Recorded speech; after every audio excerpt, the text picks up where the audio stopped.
कर्म में, मोक्ष भी में, मार्ग में, लक्ष्य भी में, अंत भी में, आरंभ में, काली में, महाकाली में।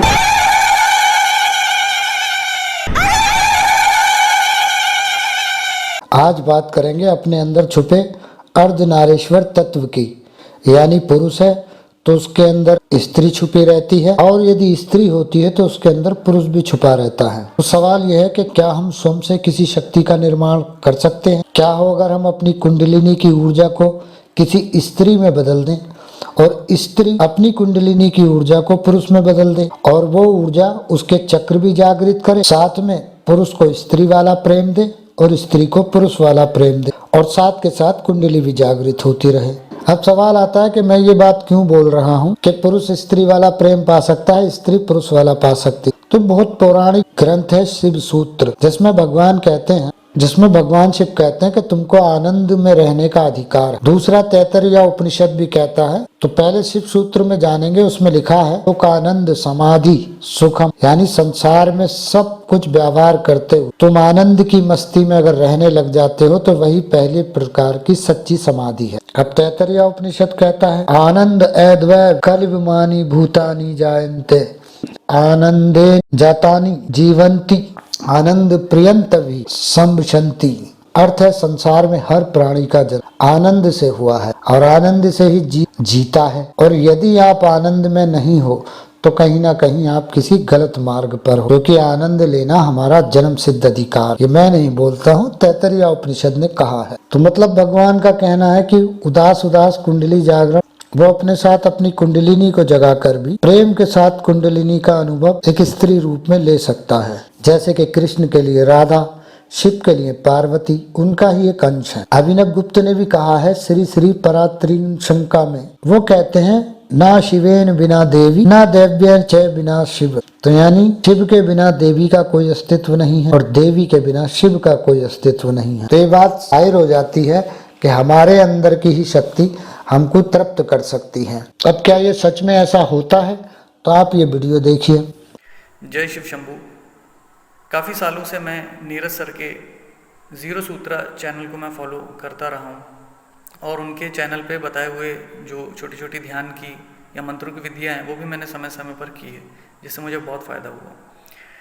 इसके बाद साल भर पहले मैं उनके टेलीग्राम पे जो चैनल है उससे जुड़ा, लोगों के अनुभव भी देखे वहाँ, और तभी मुझे स्वशक्ति जागरण की, जिसमें आप स्वयं की शक्ति को ही प्रकट करते हो, कृत्य रूप में वो शक्ति आपके सामने आ जाती है, इस तरह की साधना होती।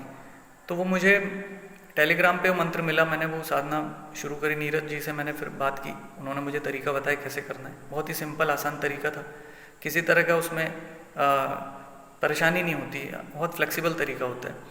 तो मैंने साधना शुरू करी और कुछ ही दिन में मुझे शक्ति की अनुभूति होने लगी कि मेरे आसपास वो शक्ति है, मुझे छू रही है।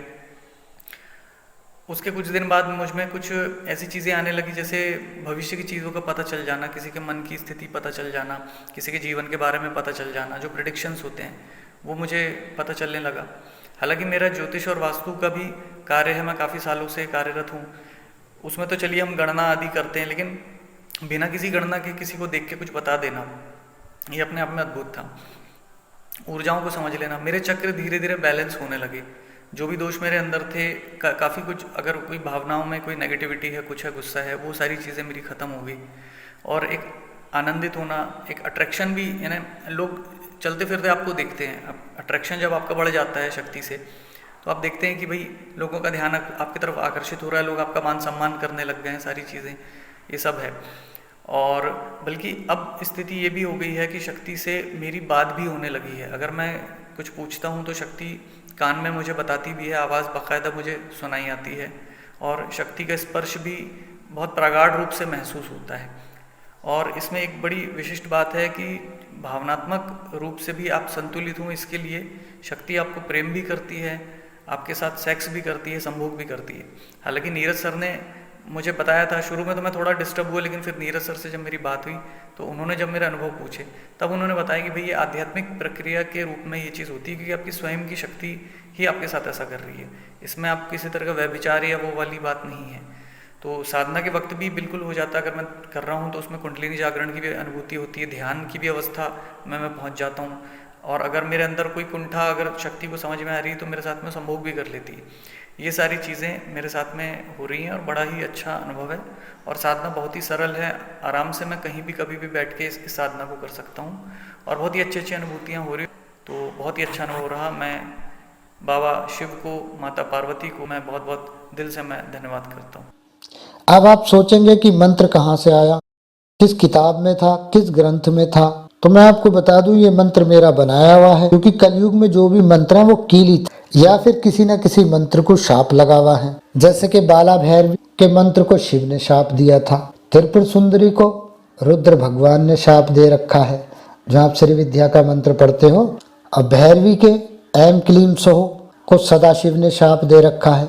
माँ काली के मंत्र को भी वशिष्ठ ऋषि ने शाप दे रखा है। आगे देखेंगे तो भद्रकाली के मंत्र को भी शाप दे रखा है। मातंगी को भी काल शाप मिला हुआ है। भुवनेश्वरी को भैरव ने शाप दे रखा है। माँ तारा के मंत्र को ब्रह्म ने शाप दिया है। छिंदमस्ता के मंत्र को रुद्र भगवान ने शाप दिया है। माँ सरस्वती के मंत्र को दुर्वासा ने शाप दिया है। लक्ष्मी के मंत्र को खुद विष्णु भगवान ने शाप दिया है। तो कितना बताऊं, बहुत है। तो आपके जो मंत्र हैं उनको शाप लगा हुआ है। फिर आपके मंत्र कीलित है, जितने भी कीलित हैं उनका एक क्रम होता है। मंत्र का शाप दूर करने का भी एक क्रम होता है। मैं आपको उदाहरण देता हूँ। अब इन्हें खोलने के लिए तो आपको कोई श्रेष्ठ गुरु ही बता सकता है। मैं आपको उदाहरण देता हूँ। अन्नपूर्णा माता का मंत्र है, मान लो ओम ह्रीम श्रीम क्लीम नमो भगवती महेश्वरी अन्नपूर्णे स्वाहा। इसे जब हम खोलने जाते हैं, जब इस मंत्र को खोलने की सोचते हैं, तब इसमें पहले आपको नमा लगाना पड़ेगा और अंत में आपको क्लीन लगाना पड़ेगा और उसको एक निश्चित संख्या में एक विधि विधान के साथ आपको जाप करना। उसके बाद ये मंत्र काम करेगा,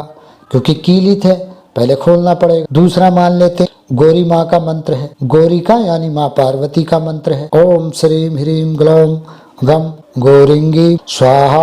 अब इसे खोलने के लिए मंत्र के पहले ग्लौम लगा दो, अंत में ओम लगा दो, तब मंत्र खुलेगा। इसमें दो ही उदाहरण दे सकता हूँ क्योंकि ये गुप्त विद्या है। अब इस तरह से मंत्रों के शाप भी दूर किए जाते हैं और इसी तरीके से मंत्रों को खोला भी जाता है।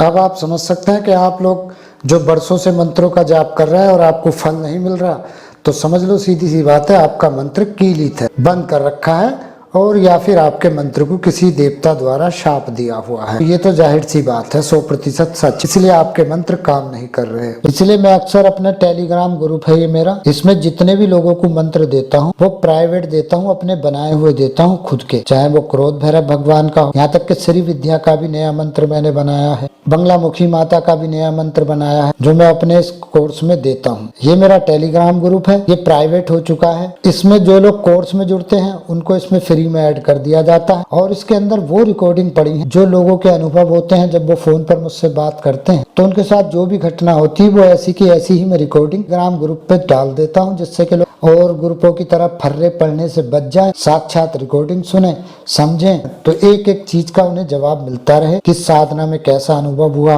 यक्षाणी योगनी प्रेतनी, किसी को नेगेटिविटी थी वो कैसे दूर हुई, तो ये सब वो जान पाते हैं। तो मंत्रों को खुद बनाना पड़ रहा है, लेकिन भगवान शिव के आशीर्वाद से। इस वीडियो का सेकंड पार्ट भगवान नाम के चैनल पर है, जो मैंने दूसरा नया चैनल बनाया है। इस पर नई नई वीडियो आएंगी, आप जा करके देख सकते हैं। इसी वीडियो के डिस्क्रिप्शन में उसका लिंक है, वहां से क्लिक करके चैनल को सब्सक्राइब कर लें। उसके सेकंड पार्ट का आनंद उठाएं। उसमें मैंने बताया है कि मैंने मनुष्य के शरीर में जो 63 चक्र होते हैं उसमें कौन कौन से 3-4 चक्र लेकर के मैंने इस मंत्र को बनाया है और कितना वो प्रभावशाली है। तो जो लोग जुड़ना चाहते हैं वो 8 से 11 बजे के बीच मुझे कॉल कर लें। तो हमसे जुड़े रहिएगा। प्रणाम।